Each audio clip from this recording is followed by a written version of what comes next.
তো নমস্কার বন্ধুরা, আশা করি সবাই ভালো আছেন। তো বন্ধুরা, এখন যে ছবিটার বিষয়ে আমি কথা বলবো, তো এটা মনে হয় সম্ভবত সাকিব খান এবং মাহিয়া মাহি, সাকিব খান এবং মাহিয়া মাহির প্রথম সিনেমা বলা যায়। ছবির নাম হচ্ছে ভালোবাসার আজকাল। ছবিটা রিলিজ করেছিল 2013 সালে এবং সেই ছবিটাকে নিয়ে এখন স্পেশালি কথা বলবো। তো তার আগে প্রত্যেকটা বন্ধুকে অনুরোধ করে রাখবো, আপনারা চ্যানেলে নতুন হয়ে থাকলে অবশ্যই আপনারা চ্যানেলটা সাবস্ক্রাইব করে নেবেন, আর যদি আপনাদের ভিডিওটি ভালো লেগে থাকে অবশ্যই লাইক কমেন্ট শেয়ার করতে ভুলবেন না। তো ভালোবাসার আজকাল এই সিনেমাটার বিষয়ে কথা বলার আগে ছবির পরিচালক, প্রযোজক, সঙ্গীত পরিচালক হিসেবে কারা কাজ করেছেন সেই বিষয়টা নিয়ে কথা বলে নিয়ে যাক, এবং তার পরবর্তী নিয়ে সিনেমাটার বিষয়ে কথা বলা যেতে পারে। দেখুন, এই ছবির পরিচালক হিসেবে কাজ করেছিলেন হচ্ছে PA কাজল। ছবিটার প্রযোজক হিসেবে কাজ করেছেন জাজ মাল্টিমিডিয়া। ছবিটার সুরকার হিসেবে কাজ করেছেন ইনসাহ আহমেদ এবং ইমতিয়াজ বুলবুল, এবং ছবিটাতে অভিনয় করেছেন হচ্ছে সাকিব খান, মাহিয়া মাহি এবং তার সঙ্গে আলিরাজ, বুলবুল, মিশা সওদাগর সহ আরও অনেকে। তো এই সিনেমাটা নিয়ে যদি কথা বলি, এই সিনেমাটা দেখুন, এই সিনেমাটা হচ্ছে সাকিব খান এবং মাহিয়া মাহির কেরিয়ারে একটা বিগেস্ট হিট ছবি। এবং এই ছবিটা যবে থেকে রিলিজ করেছিল, ছবিটা একটা পজিটিভ ওয়াটারমার্ক পেয়েছিল এবং ছবিটা কিন্তু মানুষ প্রশংসা করেছিল। এবং এই ছবির বক্স অফিসে সেই সময় 2013 সালের মনে হয় highest box office of the year হয়েছিল এই ছবিটার নাম হচ্ছে ভালোবাসার আজকাল।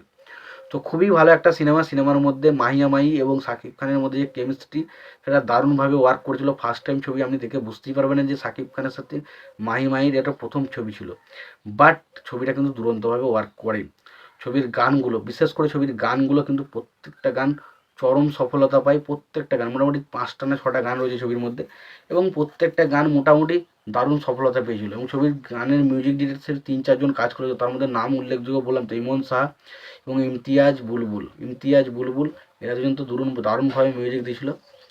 এবার আসি ছবিটার মেন যে বিষয়টা আসলে কী। দেখুন, ছবিটার গল্পটা যদি দেখি, এখানে সাকিব খান প্রথমত হচ্ছে মাহিয়া মাহির মানে মেয়েটার ক্যারেক্টারে ভালোবাসার প্রেমে পড়ে, বাট সেই মেয়েটা মানতে চায় না এবং কত সময় তাকে ভালোবাসলো।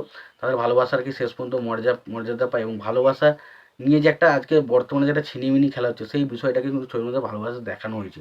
ভালোবাসার আজকাল সেই জন্যই ছবিটার নাম দেওয়া হয়েছে। এবার এখন ছবিটার মধ্যে মিশা সওদাগর অ্যান্টাগনিস্টের ক্যারেক্টার প্লে করেছে, তার জায়গায় সে কিন্তু ব্যাপক কাজ করেছে, এটুকু বলতে পারি, তার জায়গায় যথেষ্ট ভালো। এবং পাশাপাশি মাহিয়া মাহি, তার কিন্তু এই ছবিতে ফার্স্ট ছবি হলেও সে কিন্তু কাজ কিন্তু যথেষ্ট ভালো করেছে সাকিব খানের সাথে।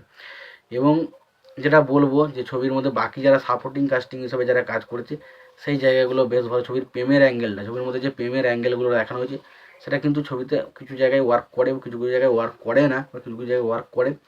ছবির অ্যাকশন সিনগুলো মোটামুটি বেশ ভালো, এবং অবশ্যই ছবিতে প্রত্যেকটা ইমোশনাল পয়েন্ট কিন্তু ছবির মধ্যে ওয়ার্ক করে, যেই কারণে ছবিটা কিন্তু দারুণভাবে বেরিয়ে যায়। তো ওভারঅল আমি এটুকুই বলবো, সিনেমাটা কিন্তু বেশ ভালো একটা এন্টারটেন করার মতো সিনেমা। সিনেমাটা না দেখে থাকলে অবশ্যই তোমরা সিনেমাটাকে চেক আউট করুন। সিনেমাটা দেখে থাকলে আপনাদের সিনেমাটা কেমন লেগেছে অবশ্যই জানাতে ভুলবেন না। ভিডিওটি ভালো লেগে থাকলে অবশ্যই লাইক কমেন্ট শেয়ার করে দেবেন। চ্যানেলটা নতুন হয়ে থাকলে অবশ্যই আপনারা চ্যানেলটা সাবস্ক্রাইব করে নিয়ে পাশে বেল আইকনটা অবশ্যই প্রেস করে দেবেন। ভালো থাকবেন, সুস্থ থাকবেন, দেখা হচ্ছে পরে।